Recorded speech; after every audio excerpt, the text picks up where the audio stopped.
Hi, loved ones, beautiful loved ones at that. I want to read something that I think could be extremely helpful and beneficial to anybody. Um, I'm in therapy, individual counseling, and group therapy. I graduated from a course called IMR, Illness Management and Recovery, for my bipolar and my PTSD. And in the first module, topic 5, it's called Following Up on Your Goal and Solving Problems.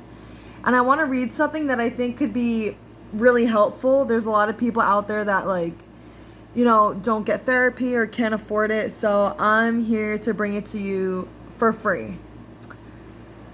Step-by-step problem solving. 1. Define the problem you would like to solve. Be as specific as possible. 2. Brainstorm ideas for solving the problem and list at least 3 possible solutions.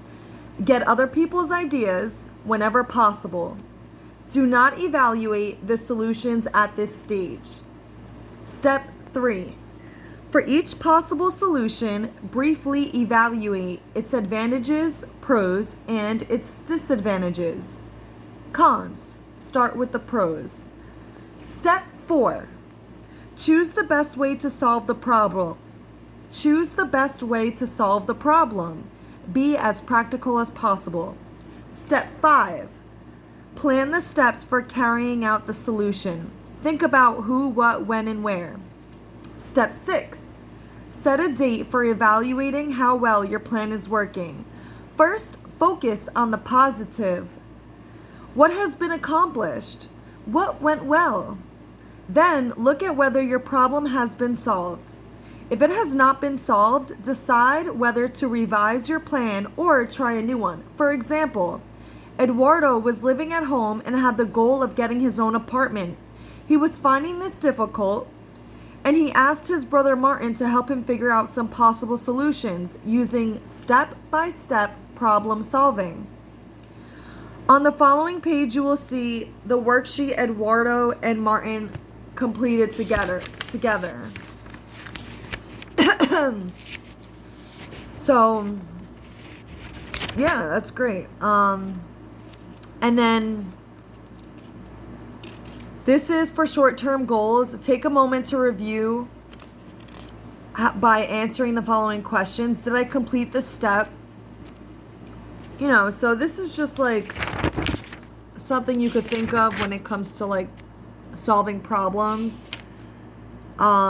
Actually, I'm looking back on the date that the personal recovery goal was set.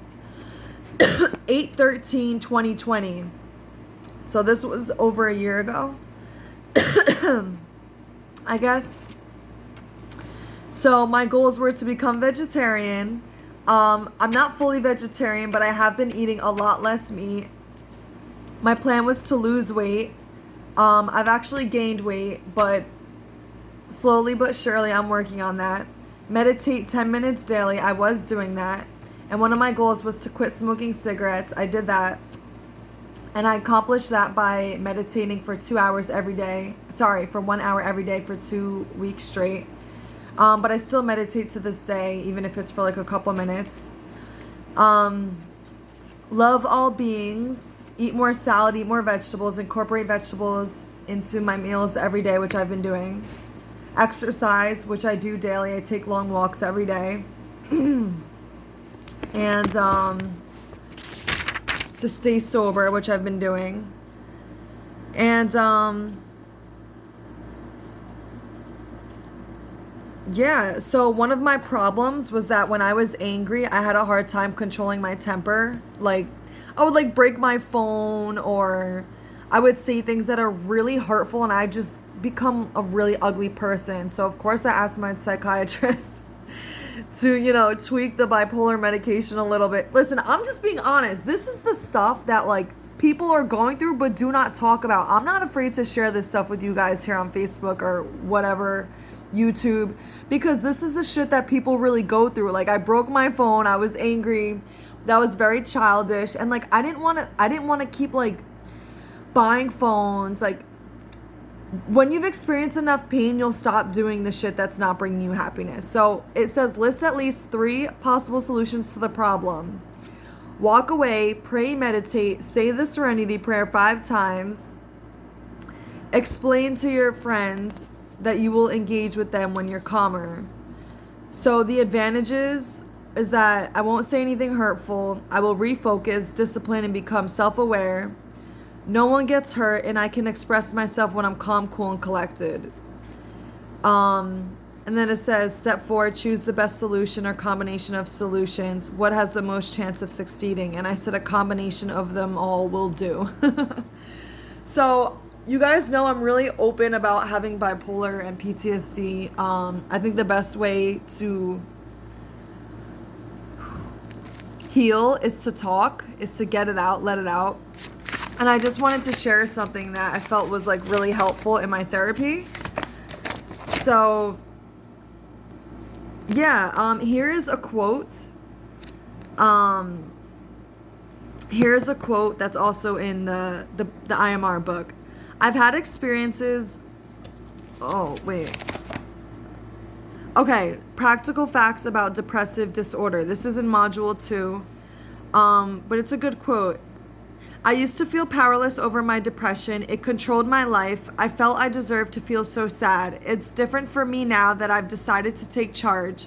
When I see the signs of depression returning, I immediately take action. I am not powerless anymore. And that's by Tamika, a student child care provider, basketball player, and a person in recovery from depression. And then it was talking about depressive symptoms, which back then, I really wasn't aware of my symptoms. I was just like kind of airheaded. I wasn't paying attention to my symptoms at all. I was actually just numbing myself with drugs and alcohol because I didn't want to feel my symptoms. I didn't want to feel it. But today I allow myself to feel it. I embrace it. I sit in it, and it really doesn't bother me today. I'm at peace today, so it doesn't bother me. And even if I feel bothered in the moment and like not completely at peace, like I know it's gonna be okay. Like I know it's just a storm that needs to pass, and that I have tons of tools and coping skills and new ways of positive thinking and self-talk that will get me through the tough times. So my depressive symptoms was a sad mood, feeling sad, down, or unhappy for no particular reason.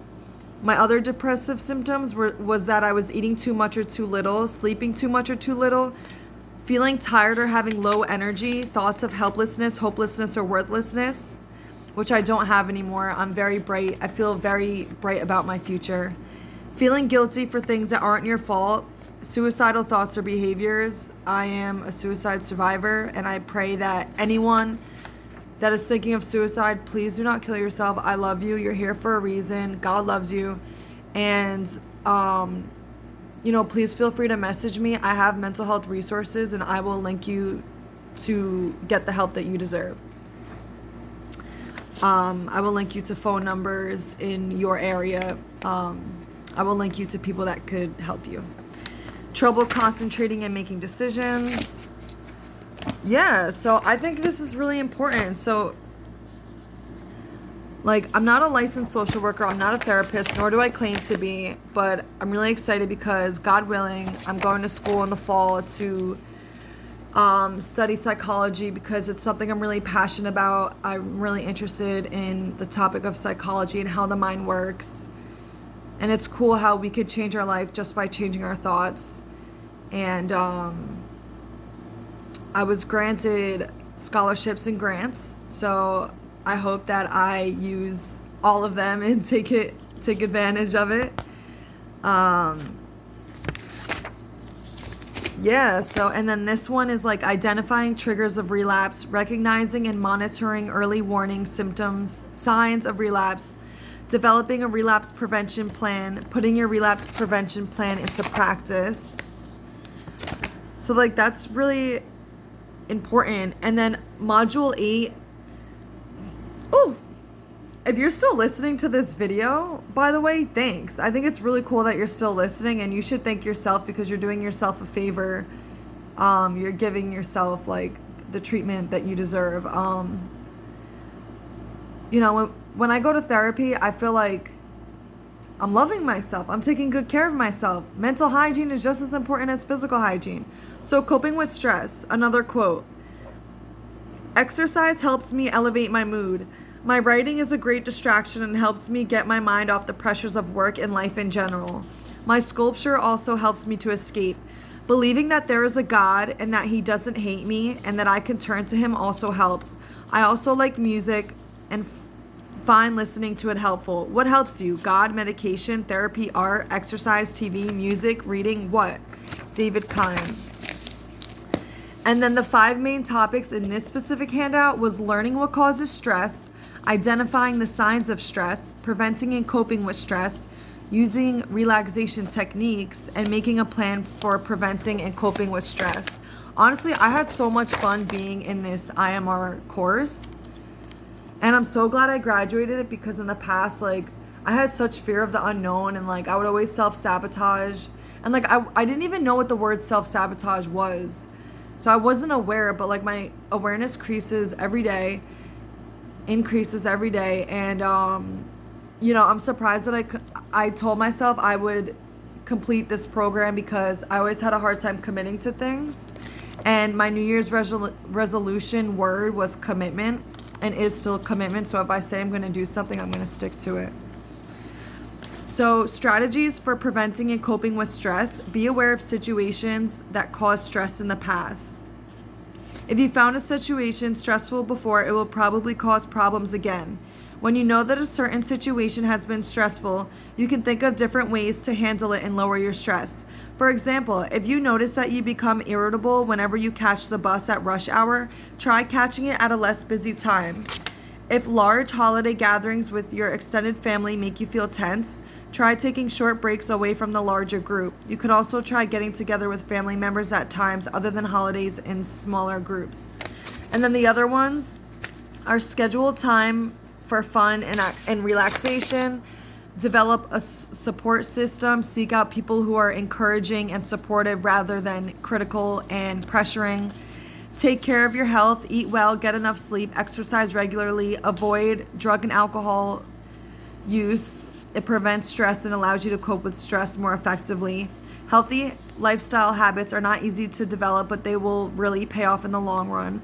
Talk about your feelings or write them down in a journal. Use positive self-talk. Dwelling on negative thoughts can be stressful. Give yourself credit for your talents and strengths. Identify positive features about yourself and remind yourself of these things when you are feeling stressed. For example, you can say something like, "This is hard, but I can do it." Or, "If I take this one step at a time, I'll be able to handle it." Maintain a sense of humor. Use and improve your communication skills. Participate in religion or other forms of spirituality. Exercise. Participate in music or art. Practice yoga or meditation. That sounds great. So, coping with stress is huge. And then like being aware of the levels of stress. No distress at all, a little stress, moderate distress, quite a bit of distress, extreme distress. Like just being aware of what's going on in your mind and your body is so important for self-improvement. I hope this brought you lots of joy. I love you. Feel free to comment. Bye.